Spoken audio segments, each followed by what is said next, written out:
Dear student, good morning. हम आपको grammar portion में नाउन और केस पढ़ा रहे हैं। उसमें मैंने दिया था कि निर्जीव के साथ अपॉस्ट्रोफी यश का प्रयोग नहीं होता है। फिर उसका अपवाद दिया कि किन किन परिस्थितियों में निर्जीव नॉन लिविंग नाउन के साथ अपॉस्ट्रोफी यश का प्रयोग होता है। अगला पॉइंट हम दे रहे हैं नाउन और केस का, शायद 13 पार्ट है, noun and case. Noun and case, case part 30, ठीक है, पार्ट 30। इसमें अगला रूल हम आपको दे रहे हैं कि इंडिफिनिट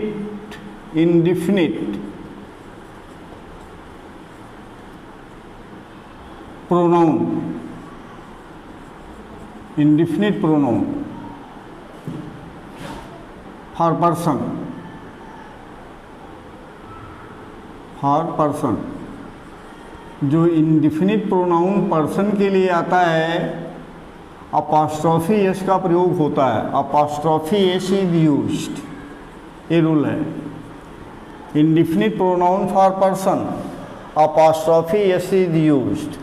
अब हमें देखना होगा कि इंडिफिनिट प्रोनाउन कौन से हैं। तो पूरे इंडिफिनिट प्रोनाउन को बनाने के लिए हम एक चार्ट बना देते हैं। सम, एनी, नो और एवरी, ठीक। इसके साथ जोड़ लेते हैं वन, बॉडी और थिंग। इसके अलावा एक अलग से बचेगा वन भी इंडिफिनिट प्रोनाउन के अंतर्गत आता है। तो कुल मिलाकर 4 शब्द इससे बनेंगे, 4 इससे बनेंगे, 4 इससे बनेंगे और 1 इससे बनेगा। तो यहाँ पर आप जब मिलाएंगे तो हो जाएगा समवन, एनीवन, ऐसे समवन, एनीवन,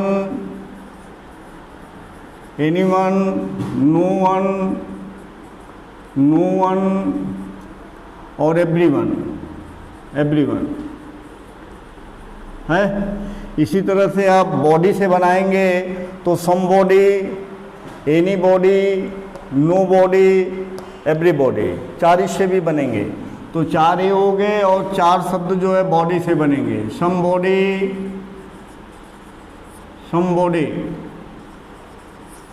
एनी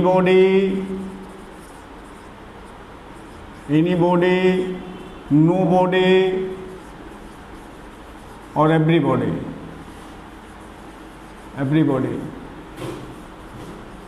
तो ये जो है 4 ये बने, ये पर्सन के लिए आते हैं, ठीक है। तो इन 8 के साथ अपॉस्ट्रोफी एस का प्रयोग होता है, ठीक है। लेकिन ये जो थिंग से बनेंगे तो ये नॉन लिविंग हो जाएंगे। तो जब नॉन लिविंग होंगे तो इनके साथ अपॉस्ट्रोफी एस का प्रयोग नहीं होगा। जैसे समथिंग, एनीथिंग,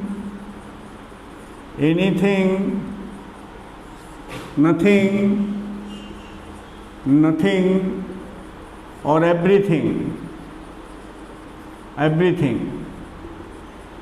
इनके साथ ये वस्तु सूचक हैं, थिंग्स इंडिकेटिंग है,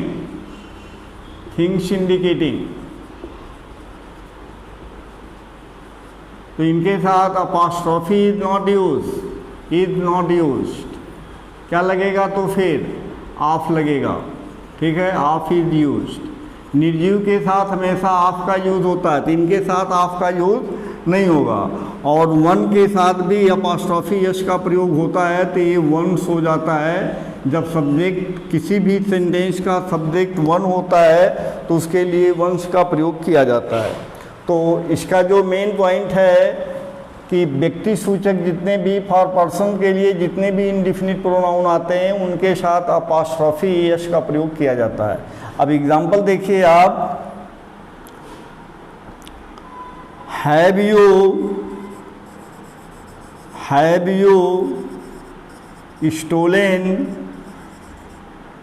stolen someone समवन पर्स, ये सेंटेंस है।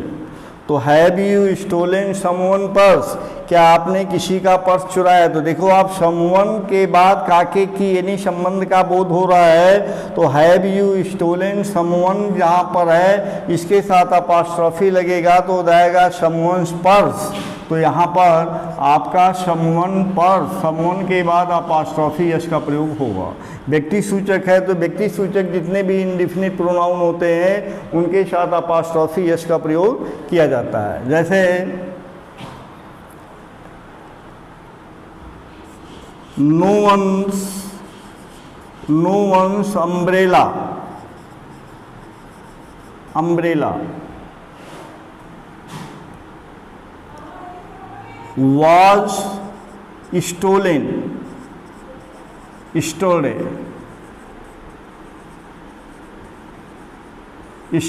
सेंटेंस है।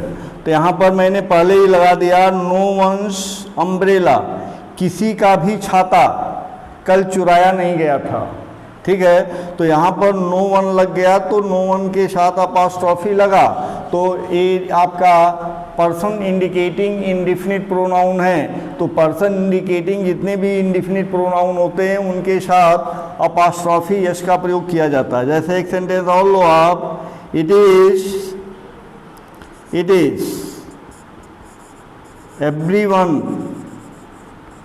Everyone's duty, it is everyone's duty, ये हर व्यक्ति का कर्तव्य है to serve the society, to serve the society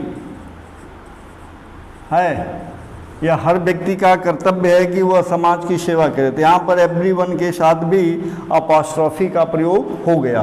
तो जितने भी, मेरे कहने का मतलब जितने भी पर्सन इंडिकेटिंग इंडिफिनिट प्रोनाउन होते हैं उनके साथ अपॉस्ट्रोफी यस का प्रयोग किया जाता है, राइट। अब आता है दूसरा पॉइंट कि जितने भी वस्तु सूचक इंडिफिनिट प्रोनाउन होते हैं जैसे समथिंग, एनीथिंग, नथिंग, एवरीथिंग, तो ये थिंग्स इंडिकेटिंग है तो अपॉस्ट्रोफी इज नॉट यूज। अब हम कहें एवरीथिंग्स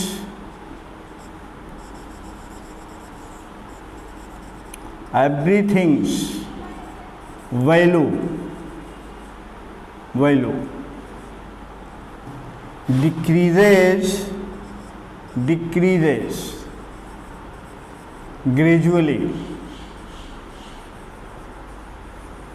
है, ये सेंटेंस है। एवरीथिंग्स वैल्यू डिक्रीजेज ग्रेजुअली, हर वस्तु का मूल्य धीरे धीरे घटता है। तो यहाँ पर एवरीथिंग के साथ मैंने अपॉस्ट्रोफी यस का यूज़ कर दिया जो कि गलत है, क्योंकि एवरीथिंग वस्तु सूचक है। तो आप पहले वाला रूल फॉलो करेंगे कि अगर एवरीथिंग निर्जीव है और निर्जीव के साथ अपॉस्ट्रोफी यस का प्रयोग नहीं होता, बल्कि अपॉस्ट्रोफी के बाद को पहले करके उसके पहले द लगा दिया जाता है, तो हो जाएगा आपका ये सही सेंटेंस।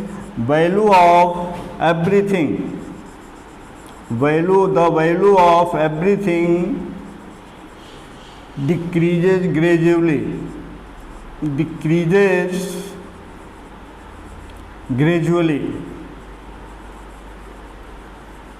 ठीक है। तो हर वस्तु का मूल्य धीरे धीरे घटता है। एक सेंटेंस और दे रहे हैं, this rooms everything is at its usual place, अब देखिए आप, दिस रूम से एवरीथिंग, इस रूम का हर वस्तु अपने स्थान पर है। दिस रूम से everything is at its usual place, इस रूम का हर वस्तु। तो रूम जो है निर्जीव है, इसके साथ अपॉस्ट्रोफी का प्रयोग नहीं हो सकता, तो आप उल्टेंगे तो हो जाएगा एवरीथिंग ऑफ दिस रूम। अब एवरीथिंग कौन है, इसलिए इसके पहले आर्टिकल दर नहीं लगेगा। Everything of this room is at its usual place, usual place, right. तो ये रहा आपका इंडिफिनिट प्रोनाउन के साथ अपोस्ट्रोफी का प्रयोग।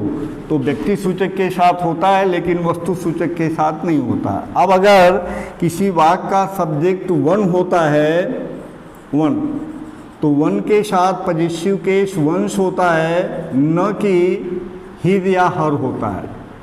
हिज और हर का प्रयोग नहीं होता है बल्कि वंश का प्रयोग होता है। जैसे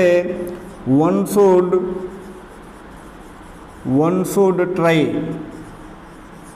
to do his best, ऐसा सेंटेंस दे दिया गया तो ये सेंटेंस गलत हुआ। चूँकि यहाँ पर सब्जेक्ट वन है इसलिए पॉजिटिव केस में वंश का प्रयोग होगा, हिज या हर का नहीं। यही मैंने बताया कि वन है तो वन के साथ वंश का प्रयोग होता है। तो कुल मिलाकर आपका ये सभी इंडिफिनिट व्यक्ति सूचक और वस्तु सूचक प्रोनाउन थे जिनके साथ अपोस्ट्रोफी एस का प्रयोग किया जाता है। ठीक है, इसे आप पढ़िए। If you have any problem you can comment and ask me. If you like this video you will share, subscribe and like it. Thanks.